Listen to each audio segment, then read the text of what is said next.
All right. Well, this week we are in the third part, smack in the middle of a series called Naughty or Nice, Naughty or Nice. We're kind of ripping off the song Santa Claus is Coming to Town. He knows when you're sleeping. He knows when you're awake. He knows if you've been bad or good, so be good for goodness sake. Good. Right. Now, if you've ever stopped and thought about that line, that's really what's at the heart of what this series has been about over the last few weeks. Like, when it comes to listening to God, when it comes to doing the right thing, when it comes to choosing right from wrong or good from bad, are we simply doing good for goodness sake, right? Like, for some vague concept of goodness and its sake. Really, is that the motive? We're questioning what's at what we would call the motivational structure of the heart. Why would you listen to God? Why would you try to obey him? What's all of this about? Is it really just for the sake of right or wrong? Naughty or nice? Good for goodness sake? So one of my good friends, his name is Tori Abrahamson. He used to live on Long Island, but then he moved off of Long Island, like one of those people that moves off of Long Island, you know? But he actually moved to a colder place, so give him the benefit of the doubt. He's up in New Hampshire. But for years, we've been doing this thing where we'd gamble whenever we were together. Now, we wouldn't gamble with money. We would gamble with embarrassment and humiliation. So if you've ever seen the show Impractical Jokers, where a bunch of friends just try to, like, make life miserable for one another and embarrass each other, we would do that. And so I've done all sorts of things that not a lot of people have done for really just dumb reasons. I've eaten really dumb things. I had to have my thighs waxed by a bunch of guys that have never waxed anything before. And it's difficult.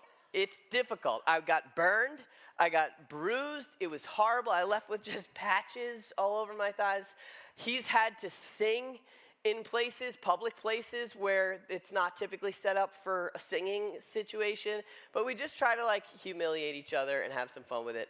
And there have been moments, especially when I'm the one doing the thing, where I'm like, why? You know, why am I doing this? Why am I humiliating myself? Why do we participate in this game? It's like made-up rules to a made-up game. And if you're like some people, at certain points in life, when you think about listening to God, the rules, the instructions, all of that, sometimes it can feel like, are we just obeying made-up rules to a made-up game?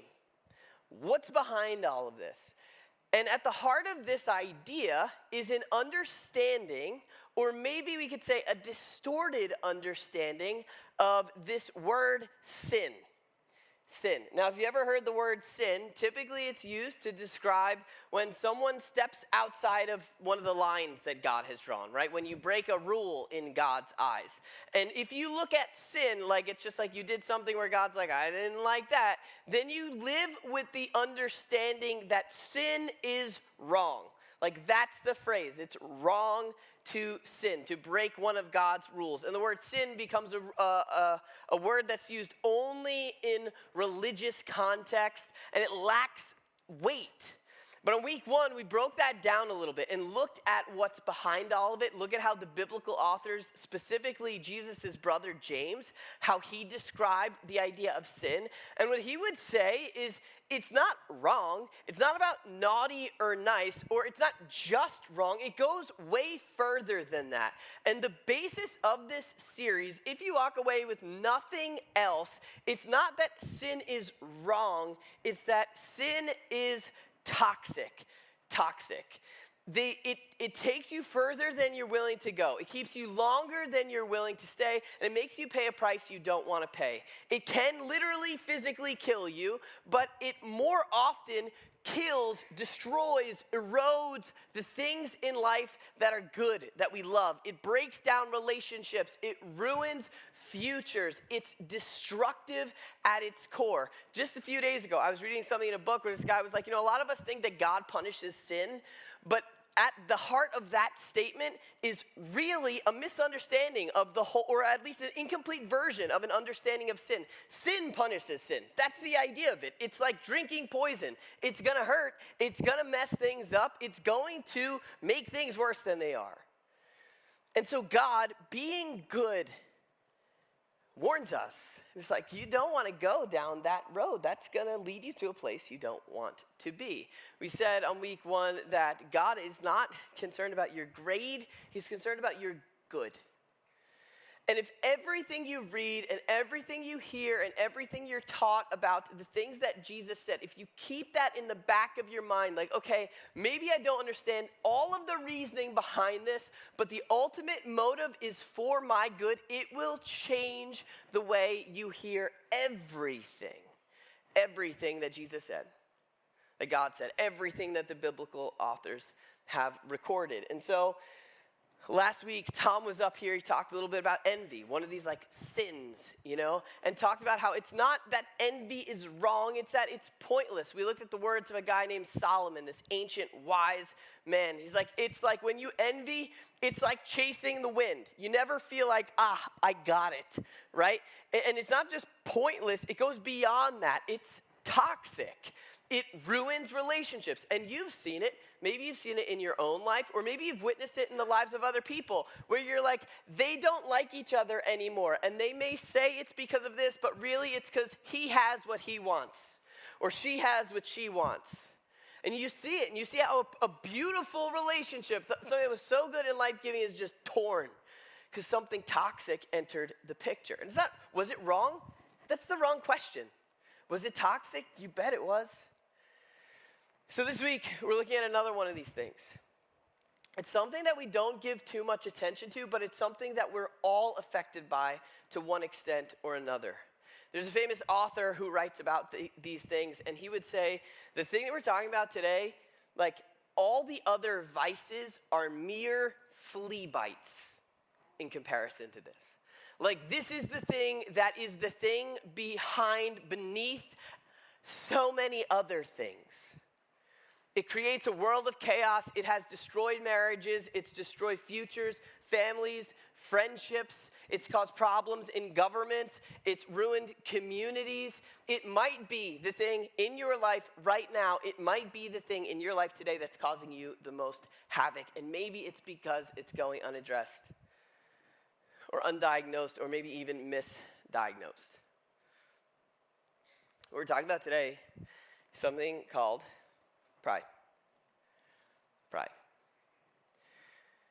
Now, I don't know what comes to your mind when you think of pride, but there is a good type of pride, right? Like if you have a child or someone you mentor or someone you're close with and you see them do something and you know what went into that, you know the hard work that was involved in that, and there's a deep sense of satisfaction and appreciation. You'd say like, oh, I'm so proud of them, or I'm so proud of that. That's a good type of pride. That's not what we're talking about. It could become a bad type of pride, but that's a good thing, and that's a totally different discussion.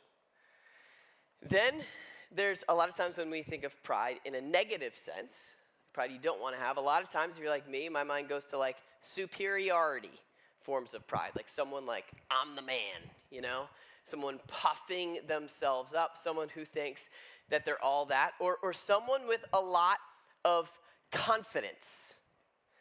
Now, that can be a form of pride, but seeing pride in that light it's really not the whole picture. And a lot of times what you'll see is a well-intentioned person trying to avoid pride because they understand pride as feeling superior or of feeling very confident. They'll go the other way and start to speak in a damaging way about themselves, or they'll tear themselves down, or they won't acknowledge something about them that's good, like a gift that they have because they want to avoid pride. And if you think about it, there are situations in life where you want people to be confident, where you want them to be very confident. There are times in your life where you need to be confident, right? Like I had knee surgery a little while ago. And leading up to it, I was fine. I wasn't really worried about it. But then they put that gown on me, and I was in the bed with the sheets, and I'm in all the beeping in the room. and I'm getting ready to go in, and I know they're going to put me out, right? And so the anesthesiologist comes over.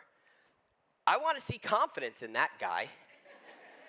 I don't want to wake up in the middle. I don't want to not wake up. I don't want him to walk over thinking like, there's other people who can do this better than I can. No, and I wouldn't say it's a pride thing. That is a good thing. So how do you know? Really then the question is, what is going on within us? What is pride? What's the thing that causes the damage? The damage. Solomon, the same guy that we looked at last week, has some very clear things to say about pride. Before we define it, here's what he says. He wrote a lot of the book of Proverbs. He says the same thing a bunch of different ways, and this comes up in a lot of different places, but the essence is this. He says, when pride comes, then comes disgrace. That's when you see pride, expect disgrace after that. It comes with a promise of breakdown. He says in another place, very similar things, he said, what pride goes before destruction. Not pride goes before greater achievement.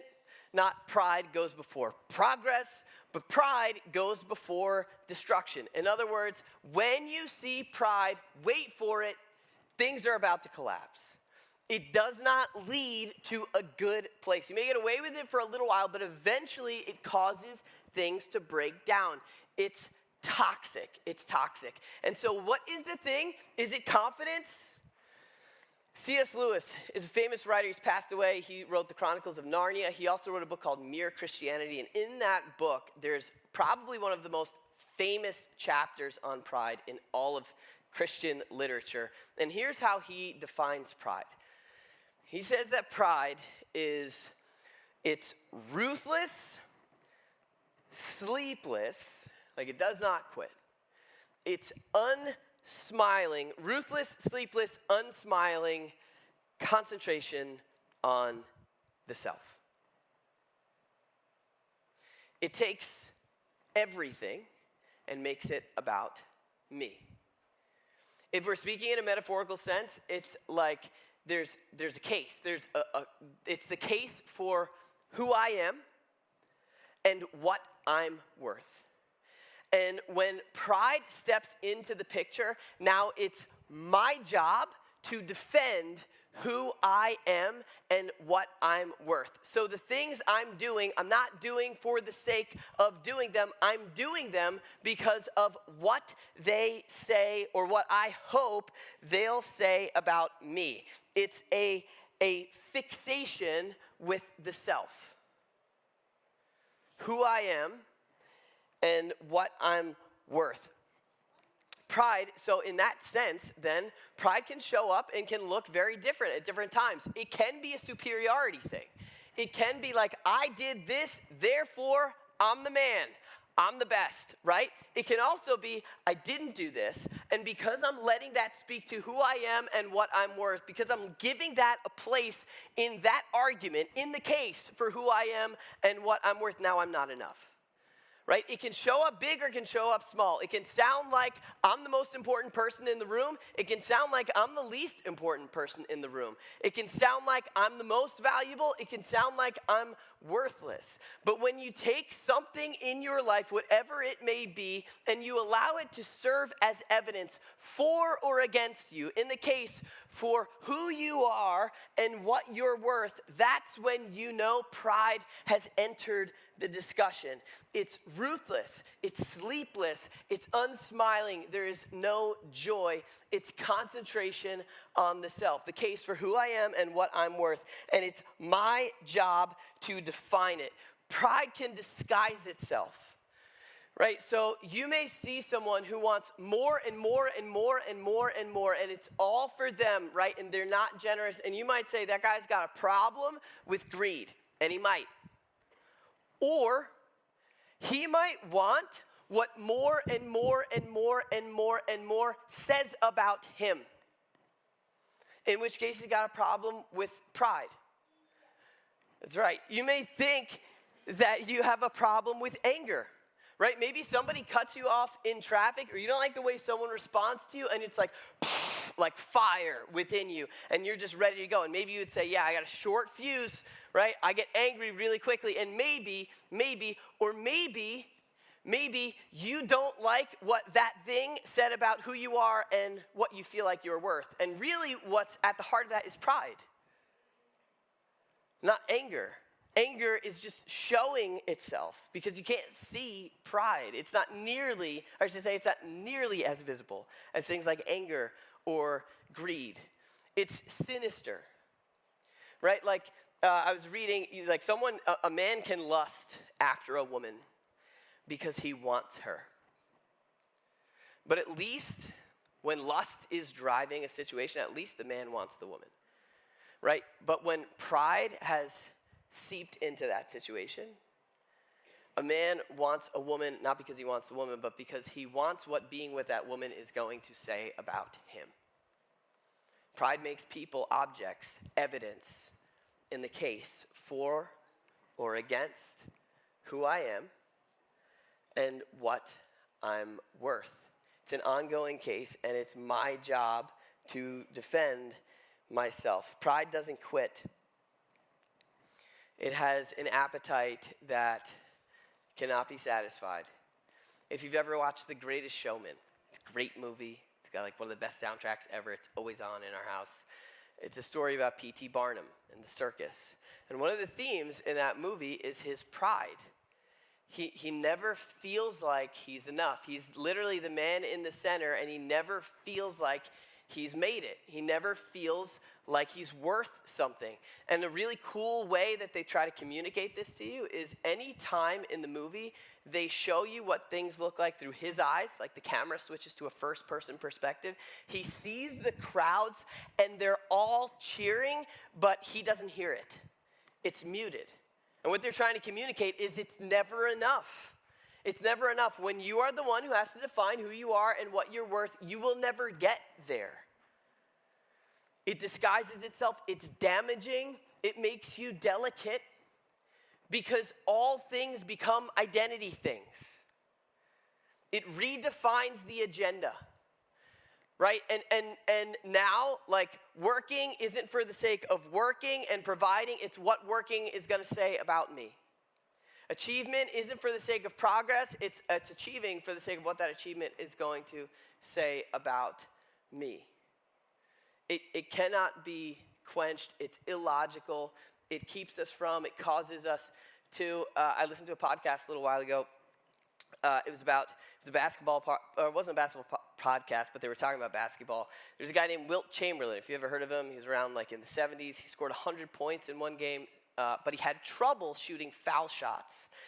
Well, this guy named Rick Barry came along. If you know Rick Barry, he's the only person in the history of the NBA to shoot foul shots. They call it granny style. It's not like a very flattering way to talk about the way someone shoots a foul shot, but you go like this and you just like throw it up. And Rick Barry was a fantastic free throw shooter. He shot like this. Well, one day, Rick Barry met with Wilt Chamberlain because Wilt Chamberlain can't shoot a foul shot, and Rick Barry shows him like, hey, just do it like this. Like, this is how it should work. Wilt Chamberlain tried to do that for one game, and he scored 100 points in that game and shot around 90% from the free throw line when he shot like that. But he gave up on it.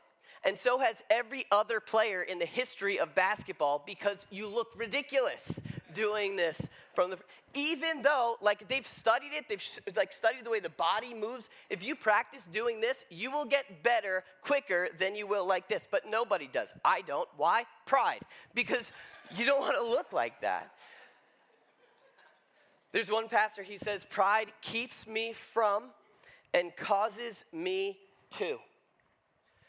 It's illogical, and it's a driving force, right? So it keeps me from, he says, it keeps me from apologizing, even after it's clear I made the mistake. It keeps me from admitting weakness and getting help. What kind of sense does that make? Right? We've got weaknesses. Why would you not get help? Pride. It keeps me from.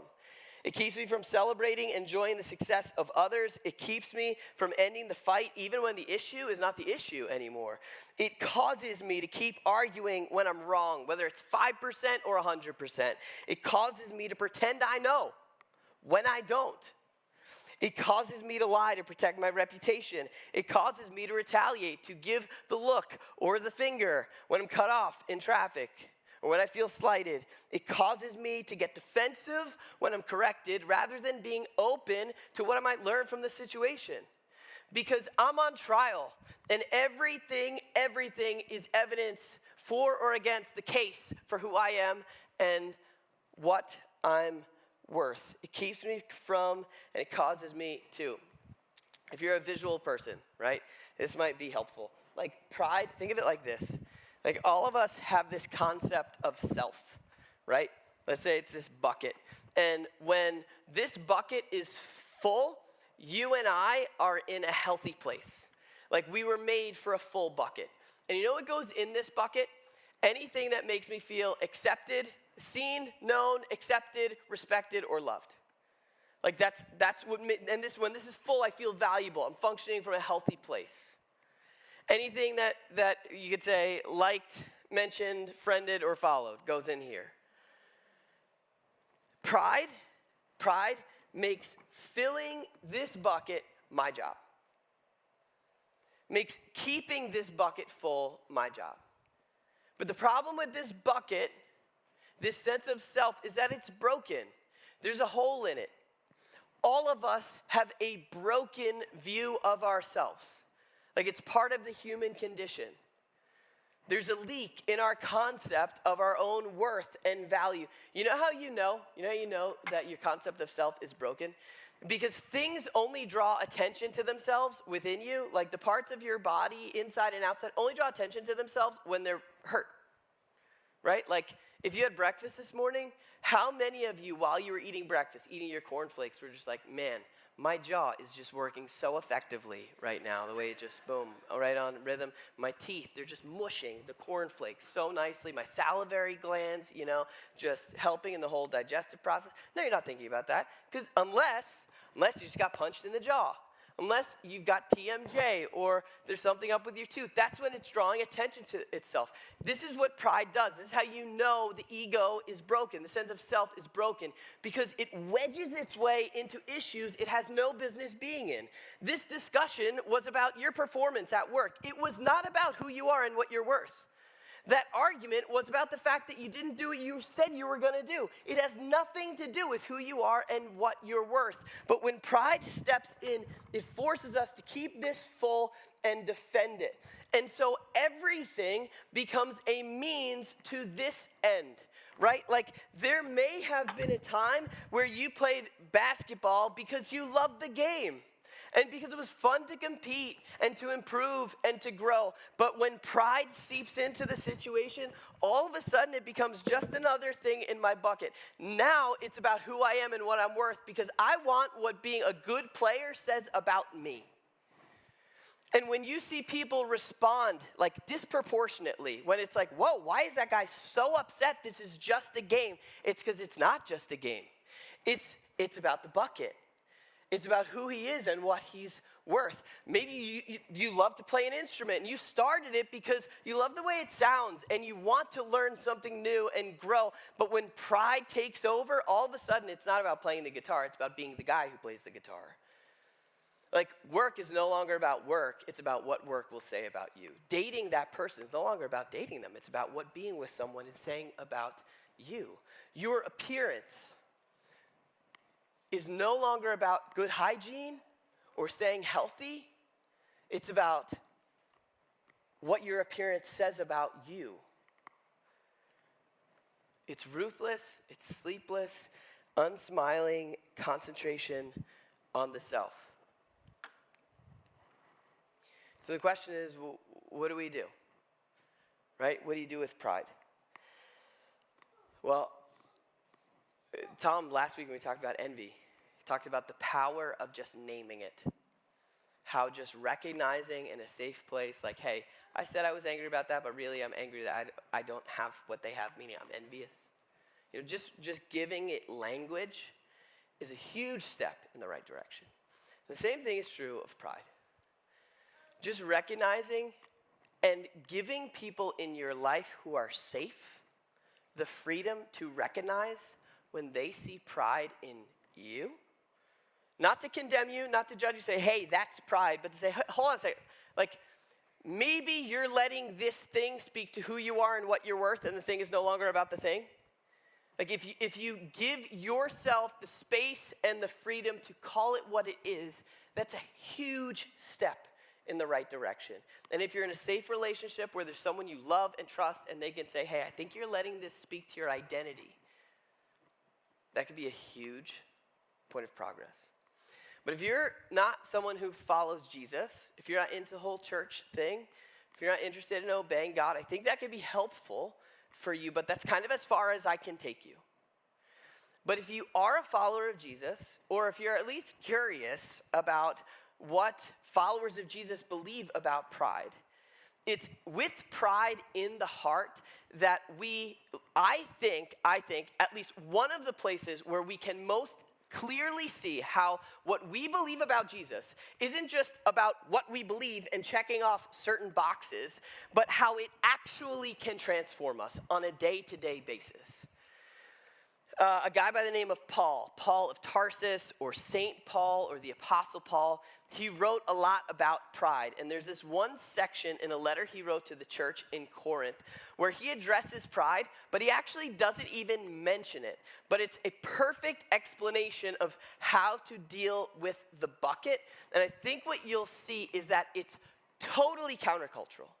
But there's something about it that is so light and so free. There's something about it that can address the deep-rooted motivational structure of the heart. Here's what he says. He's arguing for his credibility to this church in Corinth. And he says this. He says, I care very little if I'm judged by you or any human court. Now, what's important to know is that at this point in the letter, no one has mentioned a court. There's no one's suing anybody. There's no legal charge. What he's talking about, he's creating a metaphorical picture, right? And this word for judged isn't condemn. It's not nitpick. It's not even analyzing or examining behavior. The word for judged has this idea of declaring a verdict, of issuing a verdict. And what he's saying is, I care very little about what your verdict is regarding who I am and what I'm worth, or any group of humans, any group who decide who I am and what I'm worth. In other words, it is not your job or their job to fill my bucket. Now, in our culture, most of us would be like, yeah, like we love that. Yeah, you can't tell me who I am, what I'm worth, right? Like, you don't get to say that. I don't care. That's like celebrated. Most people would agree with that in our culture, right? But what he says next, nobody says. Nobody. He says, indeed, I do not even judge myself. Now, he's not saying he's unaware of his behavior. He's not saying he doesn't examine the way that he's living. What he's saying is, it's not my job to issue the verdict about me. In other words, you don't get to fill my bucket, but it's not even my job to keep my bucket full. He says, my conscience is clear, but that doesn't make me innocent. In other words, he's showing his self-awareness. He's like, I am aware of how I live. I am aware of the things that I do. But it's not those things that I use in order to find my worth or my value. And then he says very clearly, it's the Lord who judges me.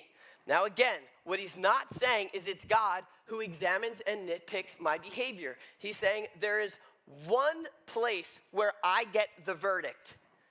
There is one place that I go to find who I am and what I'm worth. And what he would say is that it's from Jesus. Now, here's the thing that's pretty mind-blowing, and Paul has spilled a lot of ink explaining this in a lot of other letters in the New Testament. All right? What we believe, what we call the gospel, right? Everything that Paul taught, that Jesus taught, what the church has believed and taught for 2,000 years.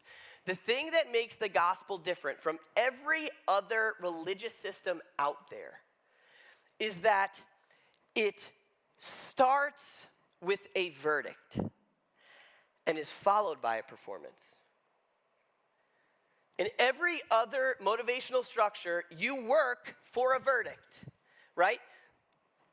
In what we call the gospel, which means good news, because it's good news. The verdict comes, and then the performance is a response to the verdict. Like the whole idea of Jesus dying, of giving himself for us, of dying on the cross, dying for our sins. The idea is, yes, he does that to demonstrate his love for us. He did that to pay for our sins. But what we're also taught is that so much of what is true about him becomes true about us because of what he has done. And so there's this scene in one of the gospel stories where God looks down at Jesus and says, "You are my child, you're my son, and with you I am well pleased." In other words, you're my child and you bring me joy. And what Paul would teach was that that is true of us, meaning God looks at us and finds joy in who we are because we are his. He's not saying, like, you're my child, so come to me for joy. He's not saying, you're my child, you get your joy from me. He's saying,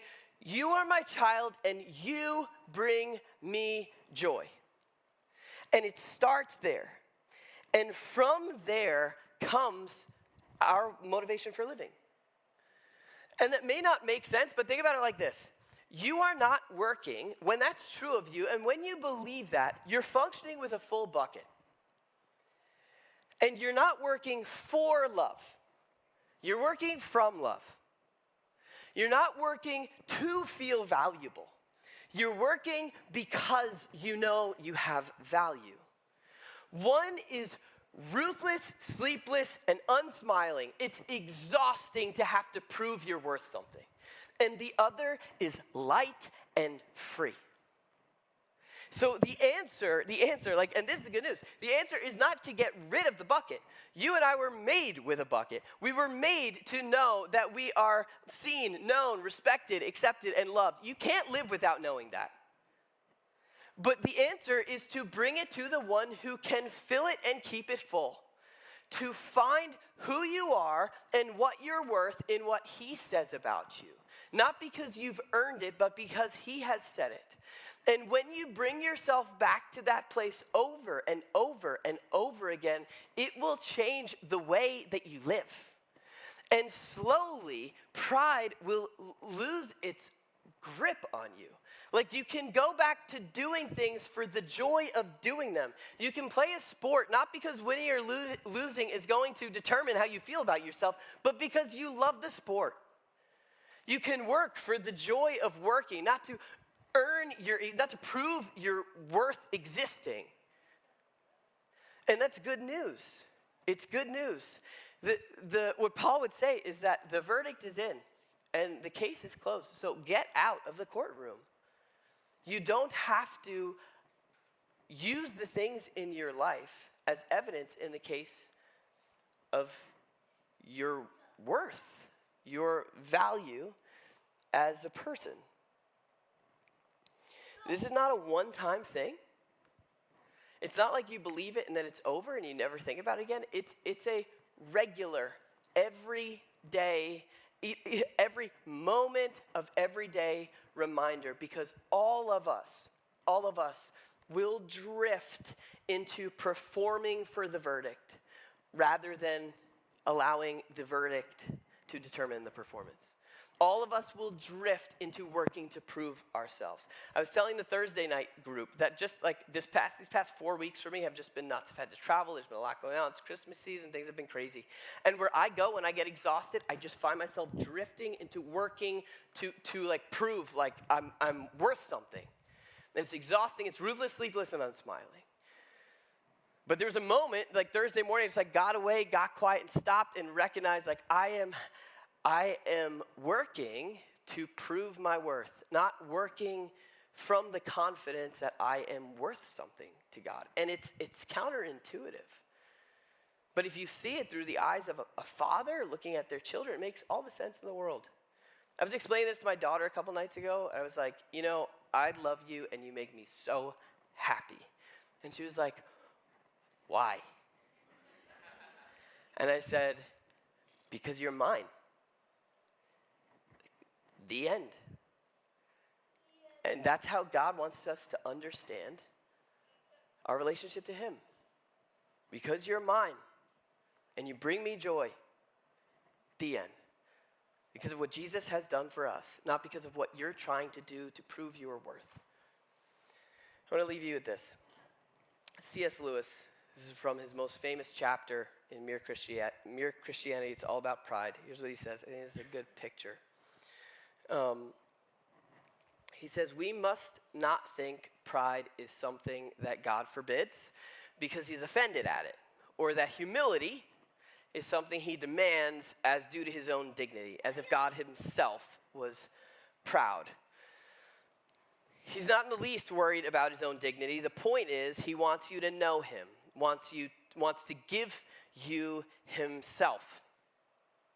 If you really get into any kind of touch with him, you will in fact be humble, delightedly humble, feeling the infinite relief of having for once got rid of all the silly nonsense about your own dignity, which has made you restless and unhappy all your life. He says to get near it, even for a moment, is like a drink of cold water to a man in the desert. It's light and free. Tim Keller would call this the freedom of self-forgetfulness. And what C.S. Lewis says there is that you become humble. Not like thinking less of yourself, not tearing yourself down, but humility, as he would define it, is thinking not less of yourself, but thinking of yourself less. Tim Keller would say, when you walk away from a humble person, you don't walk away thinking, wow, they were so humble. You think, wow, they were so concerned about me. Like they didn't feel like they had something to prove. They're living outside of the courtroom, and they're experiencing the freedom of self-forgetfulness. It all comes back to remembering you're his, and you bring him joy. That's not something that you can work for.